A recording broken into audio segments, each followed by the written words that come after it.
bonjour, bon lundi et que le Seigneur vous bénisse. Aujourd'hui, je vous invite à méditer avec moi dans l'Évangile selon Matthieu, le chapitre 16, le verset 24. Matthieu, chapitre 16, verset 24.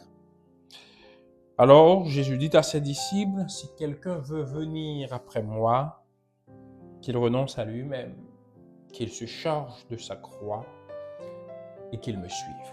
Cette méditation, nous allons la vivre autour du titre « C'est coûteux, mais ça en vaut la peine ». C'est coûteux, mais ça en vaut la peine. Quand Jésus invitait quelqu'un à le suivre durant son ministère ici-bas, il n'était pas difficile de saisir le sens de ces paroles. Il se trouvait là, en chair et en os. Il disait à des pécheurs et à des collecteurs d'impôts, « Suivez-moi ». Pour lui obéir, il fallait qu'il mette les pieds par terre pour marcher à ses côtés et devenir ses compagnons de voyage.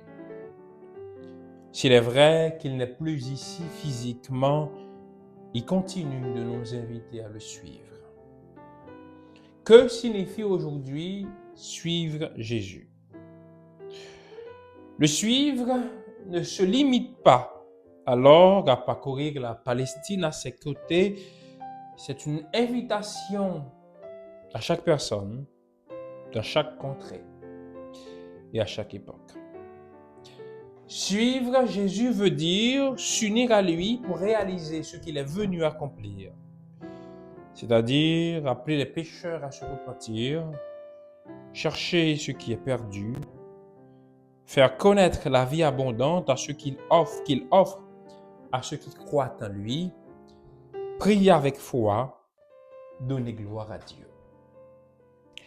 Le suivre veut dire récolter avec lui et non désespérer, être un moissonneur.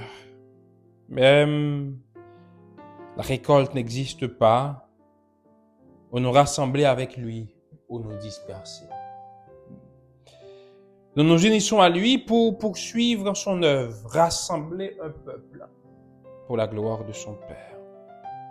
Bien plus, suivre Jésus veut dire que nous sommes participants de ses souffrances. Quand Jésus nous appelle à le suivre, il souligne que c'est de la souffrance que nous le ferons.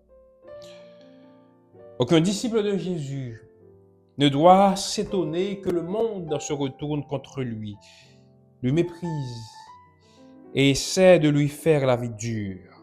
Il savait que la croix l'attendait et il nous demande de faire de même.